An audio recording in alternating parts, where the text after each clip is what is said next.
할렐루야. 복되고 거룩한 성령 강림의 16번째 주일 아침입니다.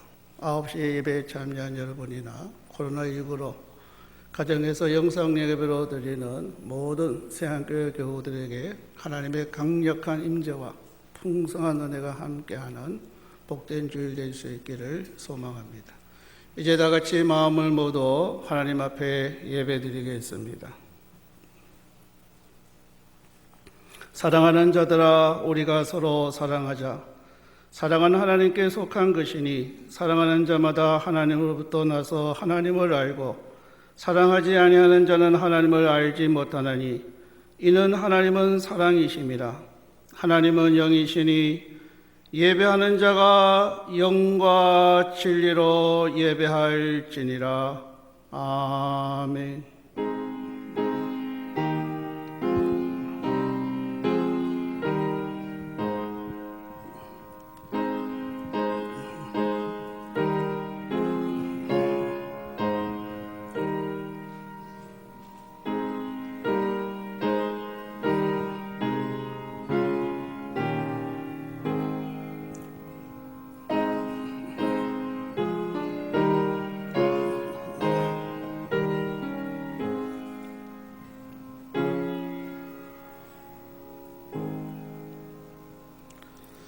다 함께 일어나셔서 찬송가 453장 드리겠습니다.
함께 사도신경으로 우리의 신앙을 고백하겠습니다. 나는 전능하신 아버지 하나님 천지의 창조주를 믿습니다. 나는 그의 유일하신 아들 우리 주 예수 그리스도를 믿습니다. 그는 성령으로 잉태되어 동정녀 마리아에게서 나시고 본디오 빌라도에게 고난을 받아 십자가에 못 박혀 죽으시고 장사된 자 사흘 만에 죽은 자 가운데서 다시 살아나셨으며 하늘에 오르시어 전능하신 아버지 하나님 우편에 앉아 계시다가 거기로부터 살아있는 자와 죽은 자를 심판하러 오십니다. 나는 성령을 믿으며 거룩한 공교회와 성도의 교제와 죄를 용서받는 것과 몸의 부활과 영생을 믿습니다. 아멘. 성시교독 87번 요한계시록 21장입니다. 찬송가 뒤에 있는 성시교독 87번 요한계시록 21장입니다. 또 내가 새하늘과 새 땅을 보니 처음 하늘과 처음 땅이 없어졌고 바다도 다시 있지 않더라. 또 내가 보매 거룩한 성 새 예루살렘이 하나님께로부터 하늘에서 내려오니 그 준비한 것이 신부가 남편을 위하여 단장한 것 같더라. 내가 들으니 보좌에서 큰 음성이 나서 이르되 보라, 하나님의 장막이 사람들과 함께 있음에 하나님이 그들과 함께 계시리니 그들은 하나님의 백성이 되고 하나님은 친히 그들과 함께 계셔서 모든 눈물을 그 눈에서 닦아주시니 다시는 사망이 없고 애통하는 것이나 곡하는 것이나 아픈 것이 다시 있지 아니하리니 처음 것들이 다 지나갔음이로라. 보좌에 앉으신 이가 이르시되 보라, 내가 만물을 새롭게 하노라. 아멘.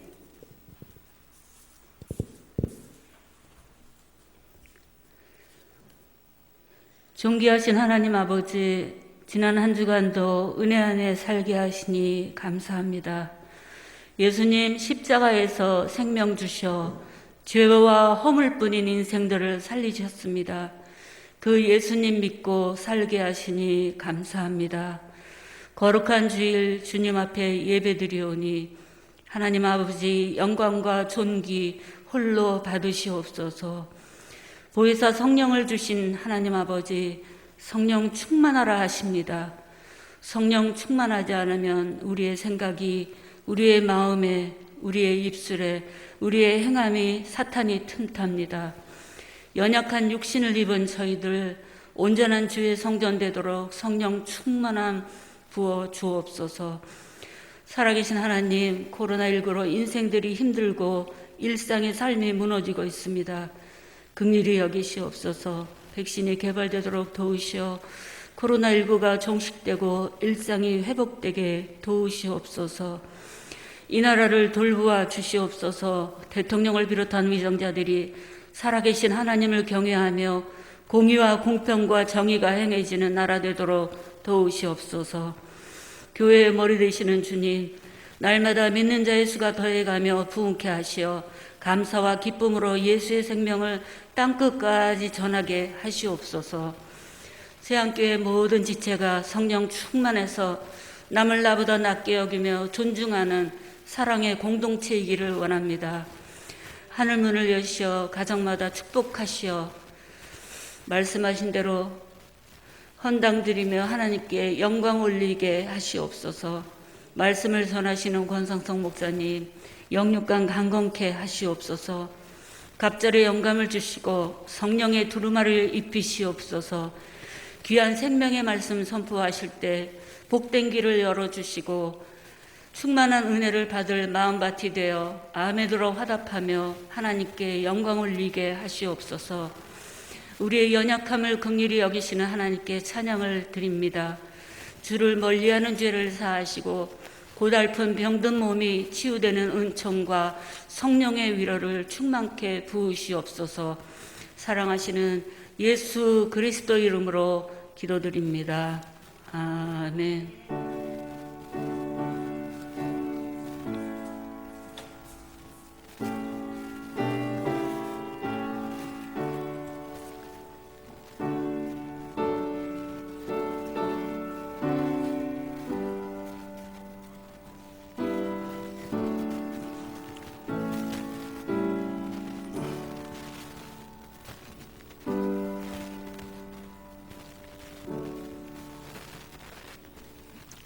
교회 소식을 말씀드리겠습니다.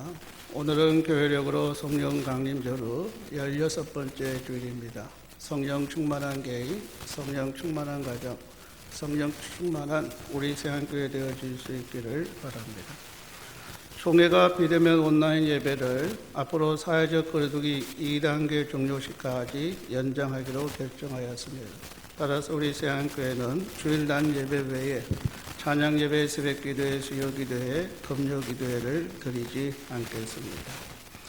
중앙재난안전대책본부에서 9월 20일 오늘부터 실내에서 예배 드리는 인원을 완화했습니다.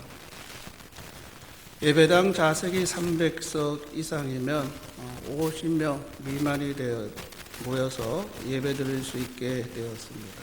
그래서 오늘 9시 예배에도 많은 분들이 나오셨습니다. 따라서 우리 세안교회는 9월 27일 다음 주일부터는 예배 시간을 변경해서 예전대로 오전 11시에 50명 미만으로 이곳 대예배실에서 예배를 드리도록 하겠습니다.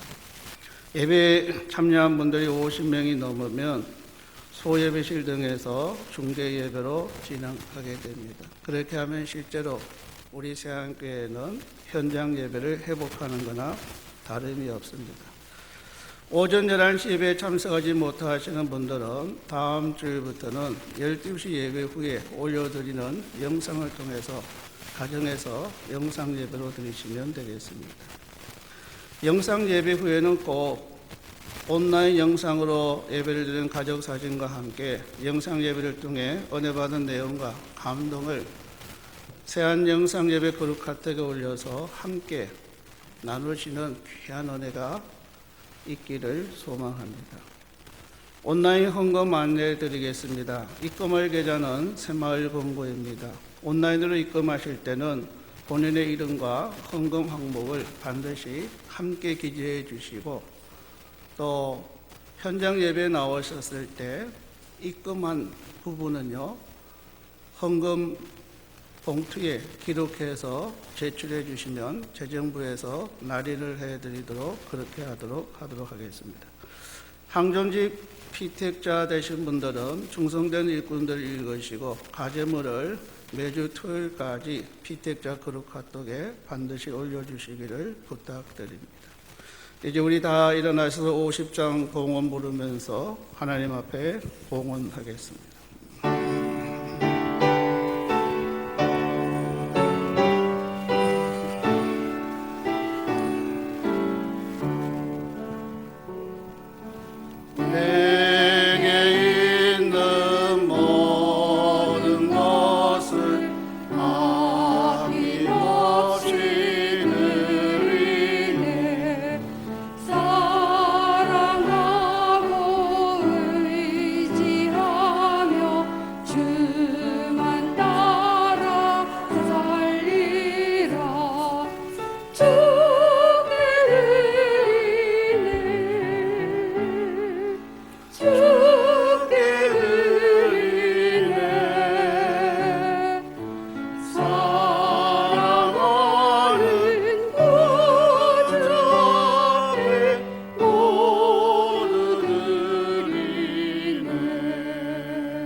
만복의 고난이 되신 하나님 아버지, 이 땅에 올 때 빈손을 왔지만 코로나19 경제적 어려운 가운데서도 때를 따라 먹을 것, 입을 것, 마실 것 허락해 주심을 감사드립니다. 돌이켜보면 이 모든 것이 측량할 길 없는 하나님의 은혜인 줄 깨닫고 오늘도 우리에게 주신 물질 가운데 일부를 거룩히 성별하여 드립니다.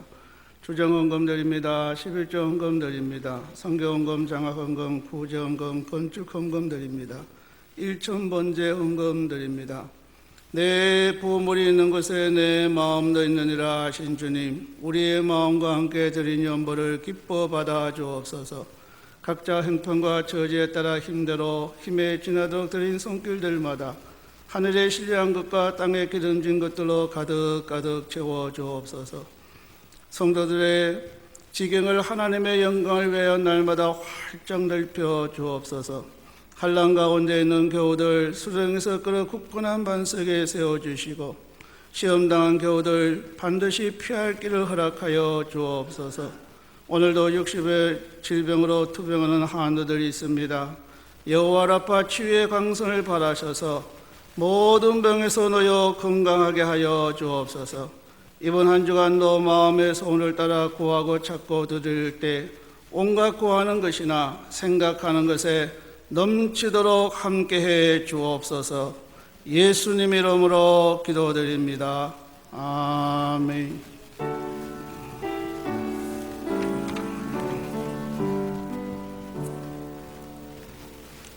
이 아침 우리에게 주시는 하나님의 말씀은 고린도전서 1장 26절에서 29절 말씀입니다. 신약성경 263면 고린도전서 1장 26절에서 29절 말씀 한 절씩 교독하겠습니다.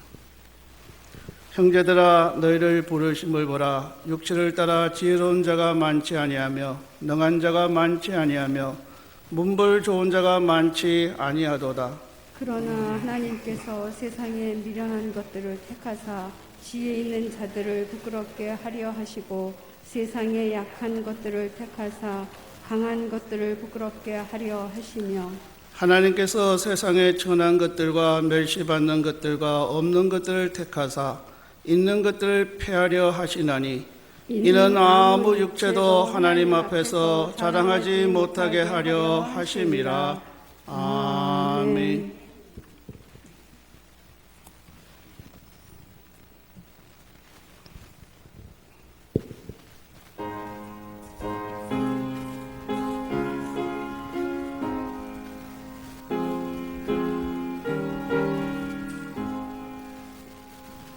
나 주를 멀리 떠났다 이제 옵니다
오늘부터 주일날 예배 시간에는 예수님의 12제자의 삶에 대해서 강해하려고 합니다. 지난주까지 지난 1년 동안 주일날 예배 시간에 요한복음을 통해서 함께 하나님의 말씀을 나누었습니다. 오늘부터 앞으로 몇 주 동안은 특별히 예수님의 12제자의 삶에 대해 함께 말씀을 나누면서 은혜 받고자 합니다. 주일날 예배 시간에 왜 12제자의 삶에 대해 강해할까요? 특별히 올해는 우리 새한교회 창립 60주년을 맞이하는 해입니다. 교회 창립 60주년을 맞이해서 새한교회 모든 성도들이 예수님의 12제자와 같은 참된 주님의 제자들로 세워지기를 바라는 간절한 마음에서입니다. 화면에 12제자의 얼굴을 한번 바라보십시오. 한 분 한 분 바라볼 때마다 여러분의 마음에 다가오는 감동이 있지 않습니까? 저 예수님의 12제자 얼굴 가운데서 여러분의 얼굴을 한번 그려보십시오. 오늘 예배에 참여한 여러분 한 사람 한 사람이 21세기 교회 창립 60주년을 맞이한 새한교회 예수님의 12제자들이 되어야 됩니다. 만일 먼 훗날 새한교회 12제자를 선택해서 주님께서 세우신다면 그 가운데 반드시 우리 한 사람 한 사람이 다 들어가야 합니다.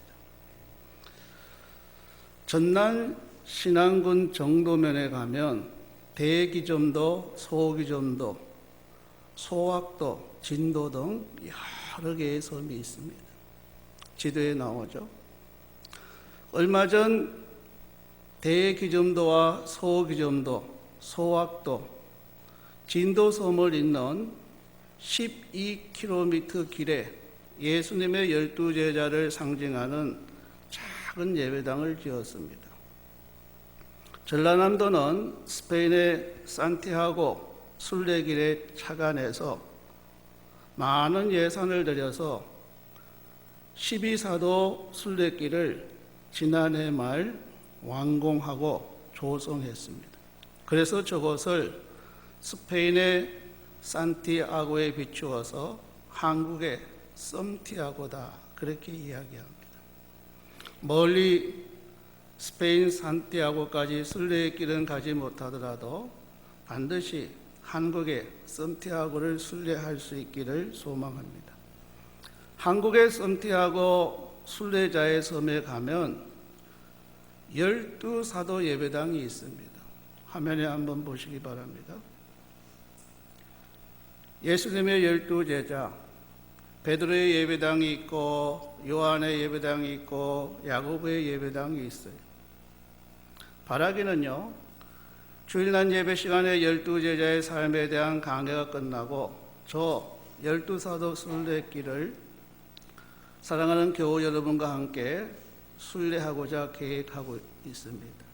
가령 한국의 섬티하고 저 섬에 가서 베드로의 예배당에 들어가서 우리가 주일날 예배 때 나눈 베드로의 삶과 교훈에 대해서 나누고 우리가 어떻게 베드로처럼 살아갈 것인가를 함께 나누면서 기도한다면 얼마나 멋진 순례의 시간이 되겠습니까?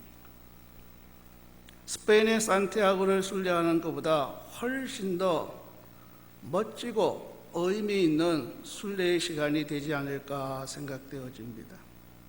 저와 여러분 모두 기도하면서 그날을 기대할 수 있기를 소망합니다. 12제자의 삶에 대해서 강해하면서 먼저 우리는요, 서론적으로 오늘은 예수님의 12제자에 대한 이해에 대해서 말씀드리겠습니다. 왜요? 예수님의 12제자에 대해서 아는 것은 너무나 중요한 일이기 때문입니다. 사랑하는 교우 여러분, 예수님의 12제자는 어떤 사람들이었을까요? 첫째로 예수님의 12제자는 대표적인 사도들이었습니다. 같이 한번 해볼까요? 열두 제자는 열두 제자는 대표적인 사도들입니다. 대표적인 사도들입니다. 예수님의 제자의 수가 12명이에요. 왜 예수님은 제자를 선택하실 때 12명의 제자를 선택하셨을까? 우리가 성경에 보면 특별히 12라는 숫자에 특별한 의미를 부여하고 있는 것을 보게 되죠. 이 10이라는 숫자는 신약에 와서 예수님에 의해 처음 강조된 것은 아닙니다. 구약시대 이스라엘 백성이 지파를 형성할 때도 12지파였습니다. 따라서 성경에서 말하는 12라는 숫자는요, 대표성을 갖는 숫자입니다. 그러므로 12제자도 예수님 당시 12명만을 의미하는 것이 아니라 모든 시대의 모든 그리스도의 제자들을 대표한다고 할 수 있습니다. 그런 의미에서 저와 여러분도 예수님의 12제자 속에 들어갑니다. 왜? 12제자는 대표적인 사도들입니다. 예수님이 직접 선택한 12명만을 의미하는 것이 아니라 12라는 숫자는 대표성을 갖고 있기 때문에 오고 가는 모든 시대에 예수 그리스도의 제자들을 대표합니다. 두 번째로 예수님의 12제자는 어떤 사람들이었을까요? 12제자는 평범한 사람들이었습니다. 같이 한번 해볼까요? 12제자는 평범한 사람들입니다.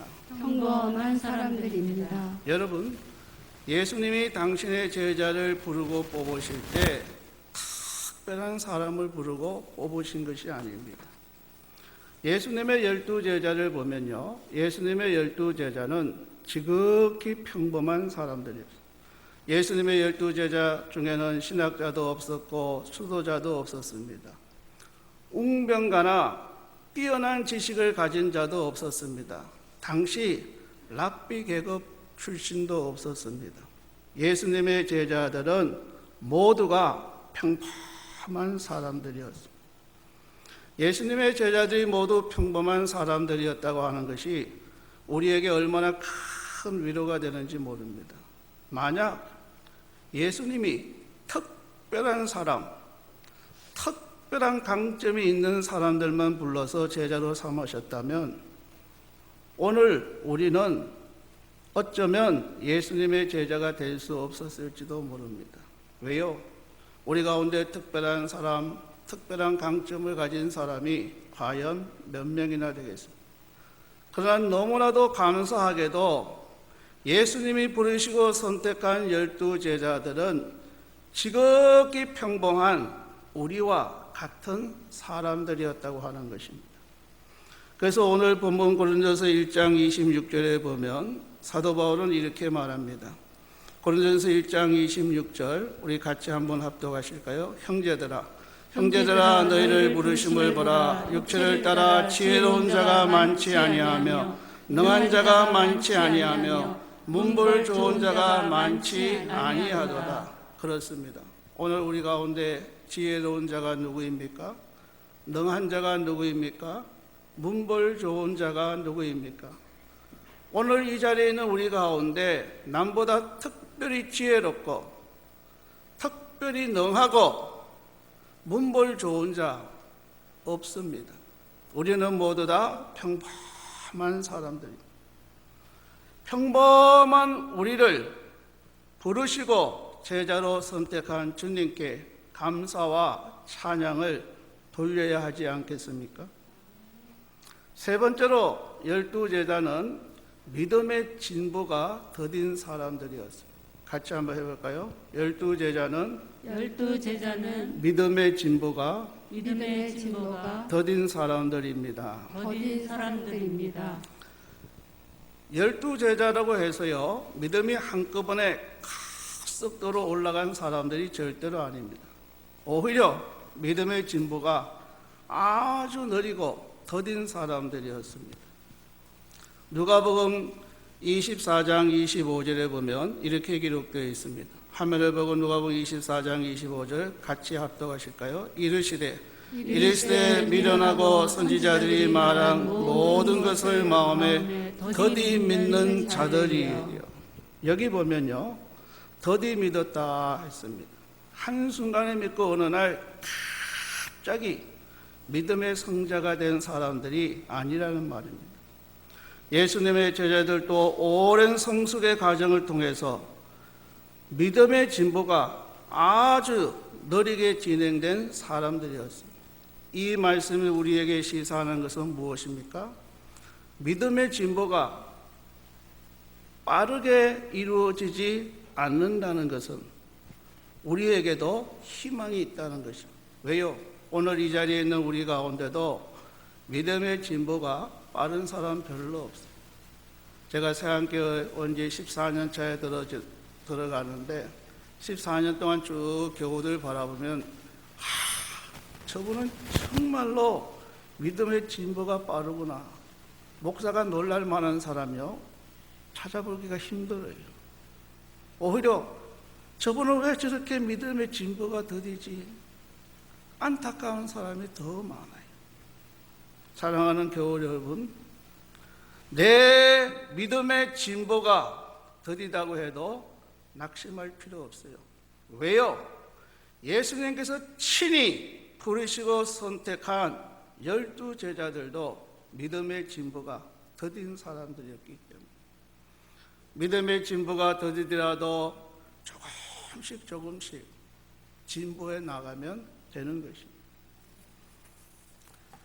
네 번째로 예수님의 12 제자들은요, 믿음의 후퇴를 경험했던 사람들입니다. 같이 한번 해볼까요? 12 제자는 믿음의 후퇴를 경험했던 사람들입니다. 믿음의 후퇴를 경험했던 사람들입니다. 예수님의 12 제자들 보면 그들은 믿음이 성숙하기는 성숙했는데 아주 천천히 성숙했어요. 믿음이 천천히 성숙했을 뿐만 아니라 때로는 거꾸로 후퇴까지 한 사람들이었다 하는 것입니다. 일시적이었지만 결정적인 순간에, 위기의 순간에 잠시나마 믿음을 포기했던 이야기들이 성경에 기록되어 있습니다. 대표적인 것이 마태복음 26장 56절입니다.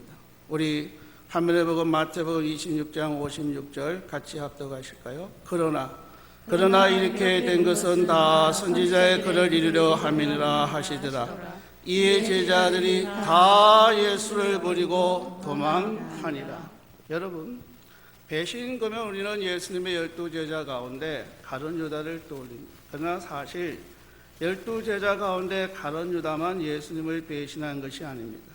결정적인 위기의 순간이 왔을 때, 오늘 조금 전에 우리가 함께 봉독한 마태복음 26장 56절에 보면 이에 제자들이 다 예수를 버리고 도망하니라, 그렇게 기록되어 있습니다. 위기의 순간에 후퇴했던 사람들, 나 살리려고 다 도망갔던 제자들. 그러나 그런 사람들을 주님이 다시 부르시고 다시 사용하셨다는 것입니다. 여기에 우리에게도 희망이 있습니다. 왜요? 예수님의 12 제자처럼 우리도 지금까지 신앙생활을 하면서 내 믿음이 천천히 성숙했을 뿐만 아니라 때로는 후퇴까지 하는 경험들이 다 있지 않습니까? 지금까지 신앙생활을 해오면서 내 믿음이 후퇴하는 경험을 하지 않았던 사람은 우리 가운데 거의 없습니다. 내 믿음이 후퇴함에도 불구하고 주님은 나를 다시 부르시고 나를 다시 사용하신다 하는 것. 다섯 번째로 12 제자는 다양하고 대조적인 배경을 가진 사람들이었습니다. 같이 한번 해볼까요? 12 제자는 다양하고 대조적인 배경을 가진 사람들입니다. 12 제자들 보면요, 정말로 다양했어요. 정치적인 성향도 서로 달랐어요. 우리 교인들 중에도 여당이 있고 야당이 있는 것처럼 예수님의 제자들도 그랬습니다. 예수님의 제자들 중에 셀롯인이 있었어요. 셀롯인은 열심당원이라고 합니다. 이들은 반로마주의자예요. 로마에 대항해서 싸우던 사람들이. 따라서 이들은요, 혁명 열사대원이라고 할 수 있어요. 열심당원, 반로마주의자, 혁명 열사대원들이 있었는가 하면 반대로 예수님의 제자들 가운데는요, 로마 사람들에게 빌붙어서 먹고 사는 제자도 있었어요. 누구입니까? 세리 마태죠. 예수님의 제자 가운데 마태의 직업은 세리입니다. 세리는 오히려 로마를 이용해서 먹고 사는 사람이었습니다. 세금을 걷어서 로마에 바칠 때 중간에서 수수료를 챙기는 사람이었습니다. 그래서 유대인들은요, 세리를 제일 싫어했습니다. 예수님의 제자들의 직업을 보면 직업도 다양했습니다.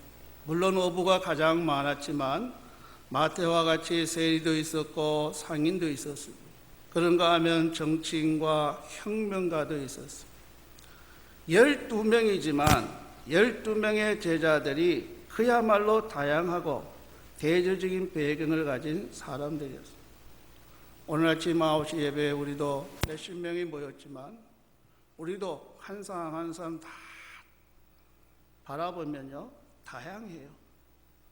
또 다 각기 대조적인 배경을 가졌어요. 이렇게 다양하고 대조적인 배경을 가진 우리를 주님께서 부르시고 선택하셨다 하는 것. 또 하나, 예수님의 12제자를 보면요, 12제자는 그리스도의 부르심을 받고 훈련된 사람들입니다. 같이 한번 해볼까요? 12제자는 그리스도에 의해 부르심을 받고 의해 부르심을 받고 훈련된 사람들입니다. 앞에서 말씀드린 대로 예수님의 12제자는요, 평범한 사람들이죠. 믿음의 진보도 더딘 사람들이었어요. 때로는 믿음의 후퇴를 경험하기까지 하는 사람들이었어요. 별 볼일 없는 배경을 가진 사람들이었어요. 그럼에도 불구하고 그들은 예수님에 의해서 부르심을 받고 훈련된 사람들이었다 하는 것입니다. 여러분, 제자라는 말을 헬라어로 마테테스라 그래요. 이 헬라어로 마테테스라라는 말은 배우는 사람, 그런 뜻이에요. 우리 같이 한번 해볼까요? 제자, 마테테스, 배우는 사람. 그러나 성경에 보면 12명의 제자에게 붙은 또 하나의 칭호가 있는데 그게 사도라는 말입니다. 사도라는 말의 뜻이 무엇일까요? 사도라는 말은 헬라어로 아포스톨로이라고 하는데 보냄을 받은 사람, 그런 뜻이에요. 역시 같이 한번 해볼까요? 사도, 아포스톨레이, 보냄을 받은 사람. 그래, 사도라라는 말은 보냄을 받은 사람이라는. 12제자는 예수님 앞에 부르심을 받아 예수님의 배우고 마침내 예수님에 의해서 보냄을 받았어. 연약하고 부족하고 평범한 사람들이었지만은 예수님의 보냄을 받은 그들은 세상에 나가 세상을 변화시키는 놀라운 일을 감당한 것을 보게 됩니다. 대표적인 예로 사도행전 17장 6절에 보면 이렇게 기록되어 있습니다. 사도행전 17장 6절에 보면 천하를 어지럽게 하던 이 사람들이 여기도 이름에 그랬어요. 예수님의 제자들이 데살로니가 지역에 와서 복음을 전할 때 예수님의 제자들이 미치는 영향을 바라보면서 그곳에 믿지 않는 자들이 예수님의 제자들에게 붙여준 별명이 무엇이냐 하면 천하를 어지럽게 한 사람들이요. 여기 천하를 어지럽게 한 사람들이라는 표현을 영어 성경에 보면 이렇게 기록되어 있어요. The world upside down. 세상을 뒤집어 놓은 사람들. 예수님에게 훈련을 받고 보내심을 받은 제자들이 세상에 나아가 그들의 발걸음이 미치는 곳마다 세상이 upside down, 뒤집어지는 놀라운 일들이 일어났던 것입니다. 사랑하는 교우 여러분, 12제자의 인생은 어떤 인생이었습니까? 12제자의 인생은 어디 가든지 세상을 변화시키는 인생, 세상을 완전히 뒤집어 놓는 인생을 살았던 사람들입니다. 그렇다면 예수님이 제자들인 저와 여러분 모두에게 기대하시는 인생은 어떤 인생일까요? 세상을 변화시키는 인생, 세상을 뒤집어 엎는 인생이 아니겠습니까? 이런 참된 제자의 삶을 살아가는 우리 모두가 되어줄 수 있기를 이 아침 주님의 이름으로 간절히 소망합니다. 12제자에 대한 이해와 함께 우리는 서론으로 예수님께서 제자들을 부르실 때 어떤 과정을 통해 부르시는가를 알아야 할 필요가 있습니다. 복음서에 보면 예수님께서 제자들을 부르실 때 4단계를 거친 것을 보게 되어집니다.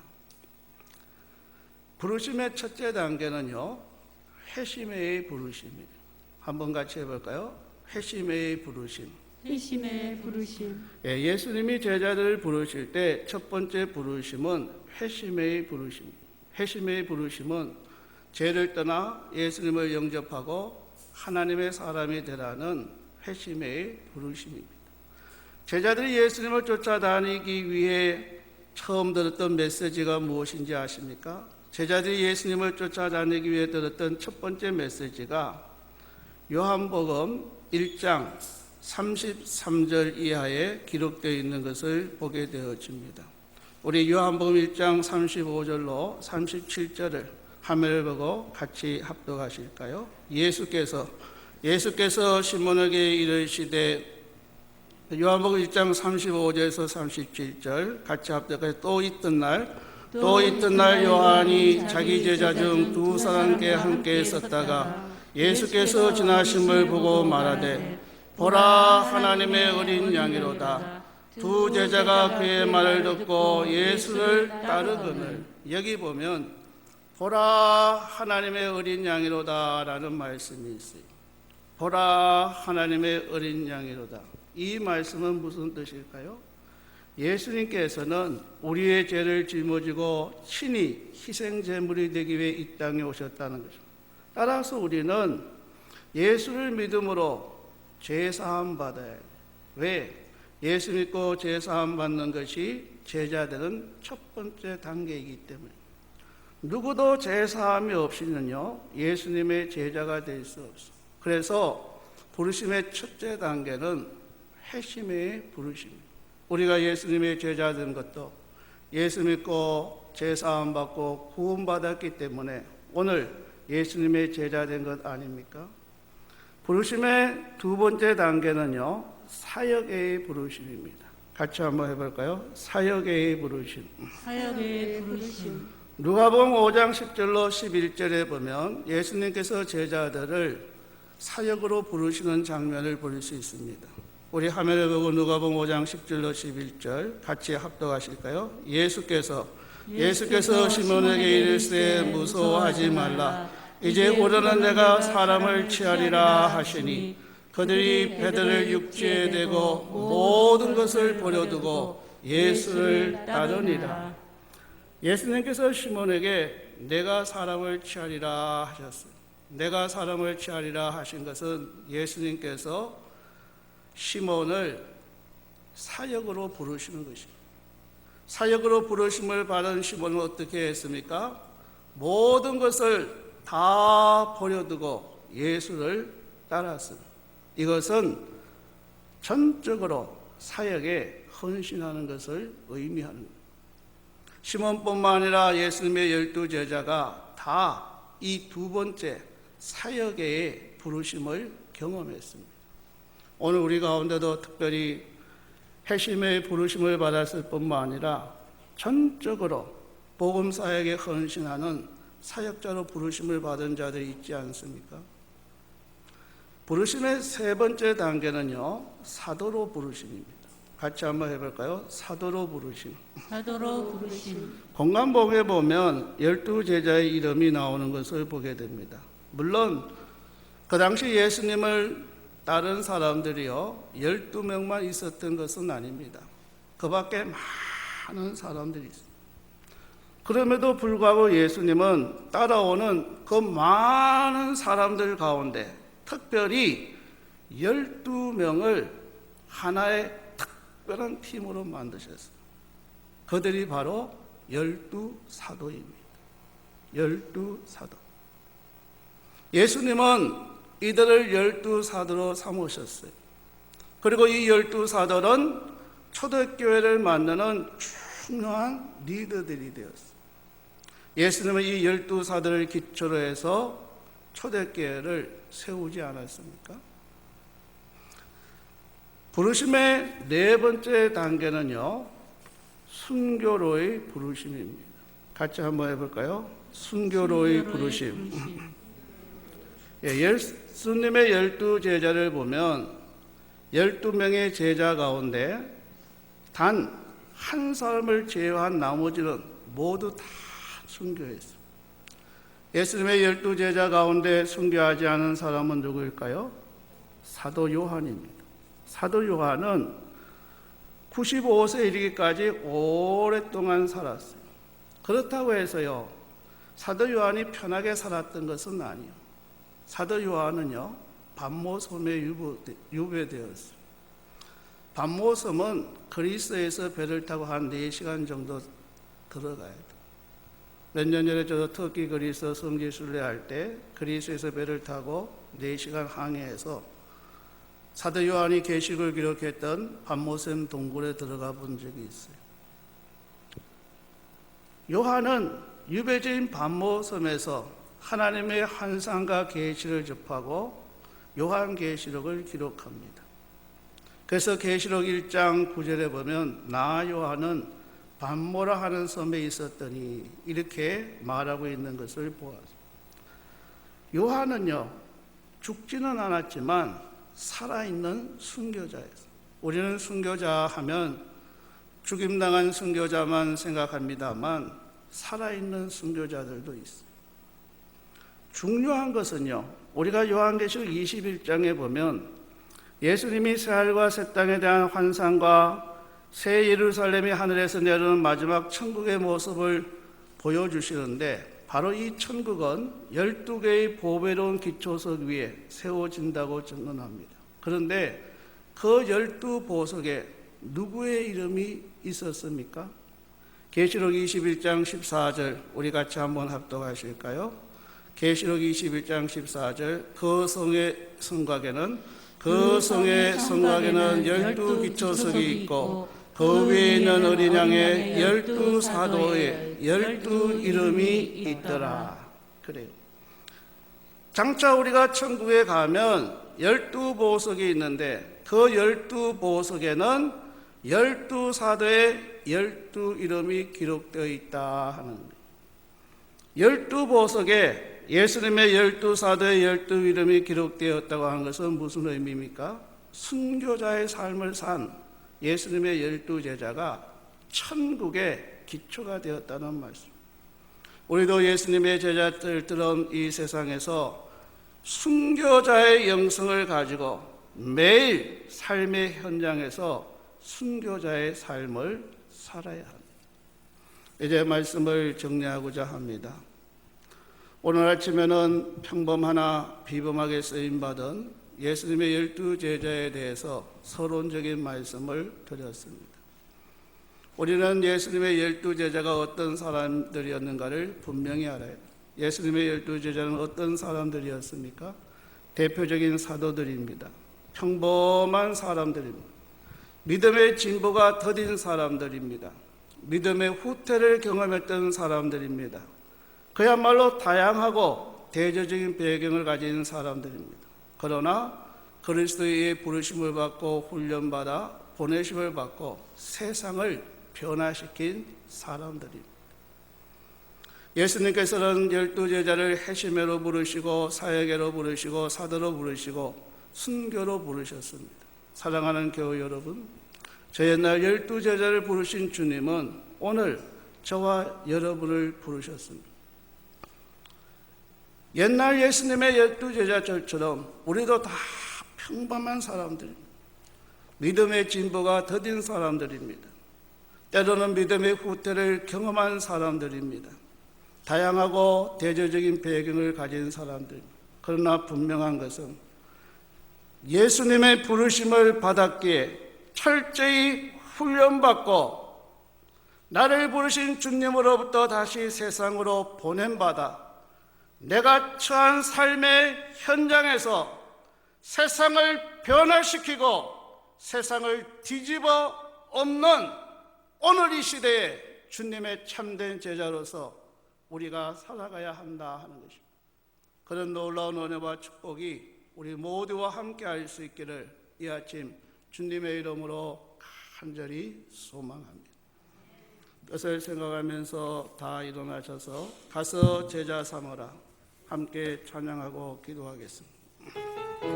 우리 박수 치면서 찬양하겠습니다. 갈릴리 마을 그 숲속에서 주님 그 11제자 다시 만나시사 마지막 그들에게 부탁하시기를 너희들은 가라져 세상으로 가서 제자 삼으라 세상 많은 사람들을 세상 모든 영혼이 내게 달렸나니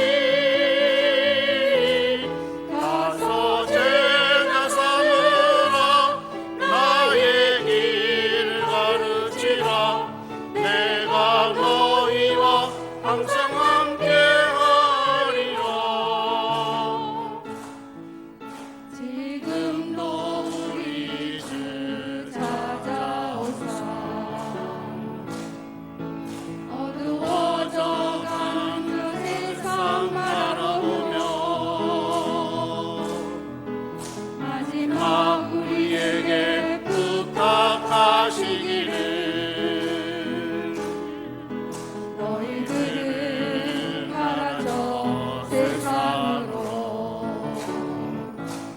가서 제자 삼으라 세상 많은 사람들을 세상 모든 영혼이 내게 달렸나니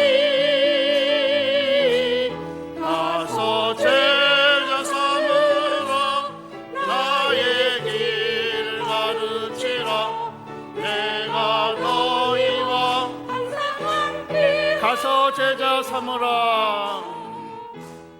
가서 제자 삼으라 세상 많은 사람들을 세상 모든 영혼이 내게 달렸나니